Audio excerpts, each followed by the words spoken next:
আসসালামু আলাইকুম রহমতুল্লাহ বারাকাত। রমজানের শেষ দশক চলে আসছে। শেষ দশকের মধ্যে গুরুত্বপূর্ণ ইবাদতের মধ্যে একটা হলো এতেকাফ করা। এতেকাফের শাব্দিক অর্থ হলো অবস্থান করা বা কোনো বস্তুর উপর স্থায়ীভাবে থাকা। শরীয়তের পরিভাষায় এতেকাফ বলা হয় যে এতেকাফের নিয়তে পুরুষরা ওই মসজিদে অবস্থান করবে যেখানে ইমাম মুয়াজ্জিন নির্ধারিত থাকে এবং 5 ওয়াক্ত নামাজ জামাতে আদায় করা হয়, এবং মহিলারা নিজেদের নামাজের স্থানের মধ্যে অবস্থান করবে। এতেকাফকারী ব্যক্তি সে রোজা অবস্থার মধ্যে নিজের প্রয়োজনীয় এবং জাগতিক কাজ সমস্ত কিছু প্রয়োজন থেকে বিরত থেকে আল্লাহর ঘর মসজিদে অবস্থান করবে এতেকাফের নিয়তে, এবং এটা সুন্নত। রাসূল সাল্লাল্লাহু আলাইহি সাল্লাম সবসময় এতেকাফ করতেন। এতেকাফের ফজিলত সম্পর্কে রাসূল সাল্লাল্লাহু আলাইহি সাল্লাম বলেন, যে ব্যক্তি গুনাহ ত্যাগকারী এবং সবসময় আবাদত করে পুণ্য কাজ করে, বলে ওই ব্যক্তির মতন সব তাকে দেওয়া হবে।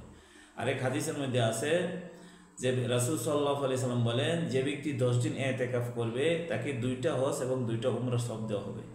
রাসূল সাল্লাল্লাহু আলাইহি সাল্লাম প্রতি বছর রমজানের শেষ দশকে ইতিকাফ করতেন। আব্দুল ইবনে আব্বাস রাদিয়াল্লাহু তাআলা আনহু বলেন, রাসূল সাল্লাল্লাহু আলাইহি সাল্লাম ইরশাদ করেন, যে ব্যক্তি একদিনে ইতিকাফ করবে তার মাঝখানে এবং জাহান্নামের মাঝখানে 3 খন্দক দূরত্ব সৃষ্টি করে দেওয়া হবে, এবং এক খন্দকের পরিমাণ আসমান এবং জমিনের মাঝখানে যত জায়গা আছে এর চেয়ে দূরত্ব।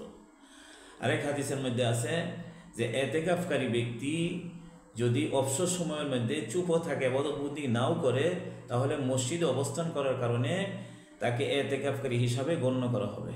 এই জন্য আমরা ইনশাআল্লাহ চেষ্টা করি শেষ দশকে ইতিকাফ করার জন্য। রাসূল সাল্লাল্লাহু আলাইহি সাল্লাম 1 বছর সফরে থাকার কারণে ইতিকাফ করতে পারেন নাই।